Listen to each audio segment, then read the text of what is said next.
तो देखिए आज हमारा टॉपिक है बेसिकली पोटेंशियोमीटर। ठीक है, तो पोटेंशियोमीटर होता क्या है? तो पोटेंशियोमीटर जो होता है वो आपका अननोन ईएमएफ या फिर पोटेंशियल डिफरेंस को मेज़र करता है accurately.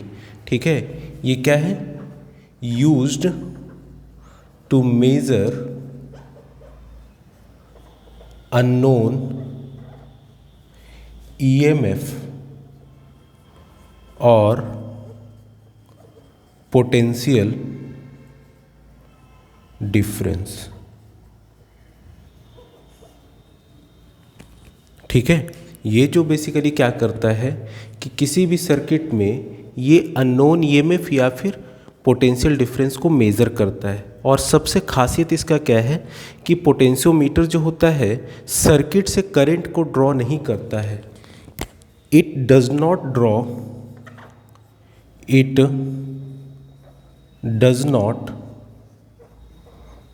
Any current from circuit. ये जो होता है it acts as ideal voltmeter. ये किस तरीके से वर्क करता है? आइडियल वोल्ट मीटर की तरह पे। ठीक है, तो इतना समझ में आ गया पोटेंशियोमीटर होता क्या है। अब यहाँ पे जो सबसे इम्पॉर्टेंट है कि ये जो होता है बनता कैसे है। तो यहाँ पे हम 4 से 10 मीटर का वायर लेते हैं और एक एक मीटर के इस तरह से 1 2 3 4 जितना भी आपको पैरेलली अरेंज करते हैं। 4 से 10 मीटर लॉन्ग वायर लेंगे, 4 to 10 मीटर लॉन्ग वायर लेंगे। ये आपका मीटर स्केल है। ठीक है, मीटर लॉन्ग वायर लेते हैं। अच्छा, यहाँ पे ये जो वायर हम लेंगे इस वायर की क्या खासियत है? तो हमेशा याद रखिएगा यहाँ पे हम वो वायर लेते हैं जिसकी रेजिस्टिविटी हाई हो और टेम्परेचर कोफिशिएंट लो हो। तो यहाँ पे जब आप ये चीज़ याद रखने का है। वीडियो में आ रहा है इतना? यस, ठीक है। Wire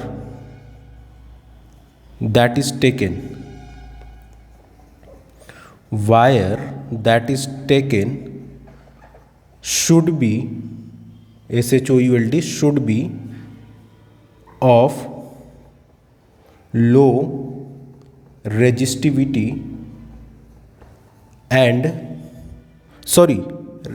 high resistivity and low temperature coefficient. ठीक है, तो ये आपको याद रखना चाहिए कि जो भी वायर हम 4 to 10 मीटर लॉन्ग जो वायर ले रहे हैं वो हाई रेजिस्टिविटी का और लो टेम्परेचर कोफिशिएंट का उसमें प्रॉपर्टी होना चाहिए। तो लो टेम्परेचर कोफिशिएंट की प्रॉपर्टी और हाई रेजिस्टिविटी की प्रॉपर्टी किस में पाई जाती है? आपको पता होना चाहिए। ये होता है कॉन्स्टेंटन और मैंगानीन। कॉन्स्टेंटन या फिर मैंगानीन, स्पेलिंग में चेक कर लूँ। हाँ ठीक है, मैंगानीन। ठीक है, अच्छा ये इतना हो गया। तो ये कंस्ट्रक्शन में हमारी ये चीज़ें ध्यान रखनी होती है कि जो हम 4 to 10 मीटर लॉन्ग वायर ले रहे हैं उसकी प्रॉपर्टी क्या होना चाहिए? हाई रेजिस्टिविटी होना चाहिए और टेम्परेचर कोफिशिएंट क्या होना चाहिए? लो होना चाहिए। इसके साथ ही साथ जो और चीज़ें हैं वो क्या है कि सबसे इम्पॉर्टेंट ऐसी प्रॉपर्टी जिसमें रेजिस्टिविटी जिसकी हाई हो, टेम्परेचर कोफिशिएंट लो हो, ऐसा कौन सा होता है? कॉन्स्टेंटन या फिर मैंगानीन। ठीक है, और ये कितने लेंथ का लेते हैं हम? 4 to 10 मीटर लॉन्ग वायर लेते हैं। और सबसे इम्पॉर्टेंट चीज़ ये 4 to 10 मीटर लॉन्ग वायर जो लेते हैं इस 4 to 10 मीटर लॉन्ग वायर में हम 1 मीटर का पीस बनाते हैं। देखिए ये 0 है, 0 to 100 centimetre, that means 1 metre. Again 100 से 200, 2 मीटर, 300, 3 मीटर, ये सेंटीमीटर में है और ये 400। हम क्या करते हैं वायर को 1 मीटर का पीस बनाते हैं और इस तरीके से रखते हैं यहाँ पे। ठीक है, 1 मीटर अगेन पैरेलली। अच्छा अब इसके बाद क्या करते हैं, मतलब कि हमने 1 मीटर का पीस ले लिया और उसको पैरेलली अरेंज करते। कैसे, ये वुडन होता है उसके ऊपर फिक्स कर देते हैं और ये जो ब्लैक से आप देख रहे हैं कॉपर के स्ट्रिप से इन पैरेलल वायर्स को इस तरीके से कनेक्ट करते हैं। लकड़ी के ऊपर कॉपर का स्ट्रिप से यहाँ से इस तरह से कनेक्टेड कर देते हैं। ठीक है, अच्छा इतना हो गया।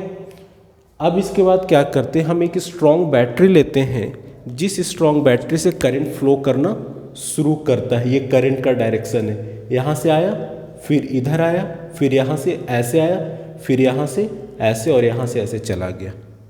अच्छा ये हो गया। तो ये जो बैटरी है इसका देखिए 4 वायर, इसका फर्स्ट एंड ए है और लास्ट एंड बी है। 4 मीटर का हमने लिया है टोटल, 1 मीटर पीस को पैरेलली कनेक्ट किया है। लेकिन इन सब में सेम करंट जा रहा है, दैट मीन्स करंट किस में है, सीरीज में है। ठीक है, अच्छा यहाँ पे रियोस्टेट से हमने सेकंड जो लास्ट एंड है बी पॉइंट, इसको कनेक्ट कर दिया है। अब यहाँ पे क्या करेंगे, अब यहाँ पे काम आता है वोल्ट मीटर। मैंने आपको बताया कि it works as a ideal voltmeter. ये मैंने लिखा कि नहीं लिखा, हाँ, it acts as a ideal voltmeter. अब यहाँ पे हमने कहा कि डजंट, ये जो पोटेंशियोमीटर का जो है ये सर्किट से कोई एक्स्ट्रा करंट नहीं लेता। Without drawing any current from the circuit it measures voltage difference या फिर ईएमएफ। बिना सर्किट से करंट लिए हुए ये जो है, सर्किट से कोई करंट को ड्रॉ बिना किए हुए ईएमएफ या फिर वोल्टेज डिफरेंस को मेज़र करता है। तो ये कैसे मेज़र करता है, इसके लिए पूरा डिलीट करना पड़ेगा, हमें मिटाना पड़ेगा। तो वोल्टेज, ये वीडियो को पॉज करके इसको मिटाते हैं, फिर आगे आपको इसका प्रिंसिपल बताते हैं, वर्किंग प्रिंसिपल। तो देखिए अब इसका, ये मैंने जो था वो सब डिलीट कर दिया। अब इसका प्रिंसिपल क्या है, तो प्रिंसिपल इसका कुछ नहीं, बहुत आसान है कि अगर यूनिफॉर्म क्रॉस सेक्शनल एरिया के वायर से हम आई अमाउंट ऑफ करंट फ्लो कर रहे हैं तो उस केस में जो पोटेंशियल डिफरेंस होता है that is directly proportional to length of the wire. कैसे, देखिए ये हमने बताया था, इतना बताया था, ये वोल्ट मीटर इसका जॉकी है, जॉकी को इधर उधर शिफ्ट करेंगे तो इसके निडल में डिफ्लेक्शन होगा। अच्छा, तो इसका प्रिंसिपल क्या है, प्रिंसिपल जो है इसका वो क्या है, देखिए कि V इज आपका डायरेक्टली प्रोपोर्शनल टू L होता है। कहने का मतलब क्या है, पहले ये देखिए कि मान लीजिए आप इसको ऐसे समझिए, ये रेजिस्टेंस R है, यहाँ से इस तरीके से, सॉरी यहाँ पे मान लीजिए एक रेजिस्टेंस है, 2 रेजिस्टेंस है, this is R1, this is R2। ये V वोल्ट से हमने कनेक्ट कर दिया, यहाँ से करंट चला, ये पॉइंट A है, B है, this is point B and this is point C। तो यहाँ पे voltage across A to B क्या होगा, I इंटू R1, ये इंटू A, ये होगा। इसी तरीके से वोल्टेज अक्रॉस BC क्या होगा, I into B to C क्या होगा, I इंटू R2। तो ये होता है। तो वैसे ही हम यहाँ पे क्या करेंगे, देखिए ये क्या होता है, कहने का मतलब रेजिस्टेंस R1 है, R2 ये पॉइंट A है, this is point B, this is point C। तो A टू B के अक्रॉस जो होगा IR1, B to C IR2। तो वोल्टेज जो है आपका करंट और रेजिस्टेंस के साथ है ना।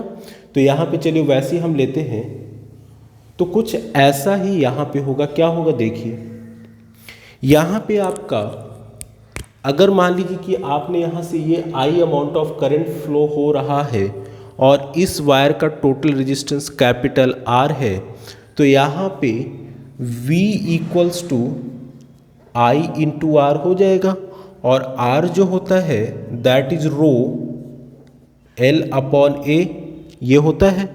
तो यहाँ पे I into rho L upon A, तो V equals to I rho upon A into L। ये L क्या है, L is your length of wire, जो कि हमने 4 मीटर लेंथ का वायर लिया है जिसको 1 मीटर के पीसेस में कन्वर्ट करके पैरेलली अरेंज किया है। अब यहाँ पे देखिए, आप अगर यहाँ पे ये जो करंट आई है दिस इज स्टीडी करंट है, अगर ये आपका स्टीडी करंट है और ये जो है टेम्परेचर कोफिशिएंट रेजिस्टिविटी है, फिक्स होगा किसी मटेरियल का, एक ही मटेरियल का वायर हमने लिया है, area uniform cross sectional area है, मान लिया हमने ये जो है यूनिफॉर्म क्रॉस सेक्शनल एरिया है, तो उस केस में आपका टोटल जो हो जाएगा V इक्वल्स टू के इंटू एल। क्यों? क्योंकि ये भी कांस्टेंट, ये भी कांस्टेंट, ये भी कांस्टेंट, तो इन सबको K की वैल्यू हो जाएगी I रो अपॉन A। तो यहाँ से V इक्वल्स टू एल, तो V is directly proportional to length of the wire. Video में आ रहा है इतना? हाँ ठीक है।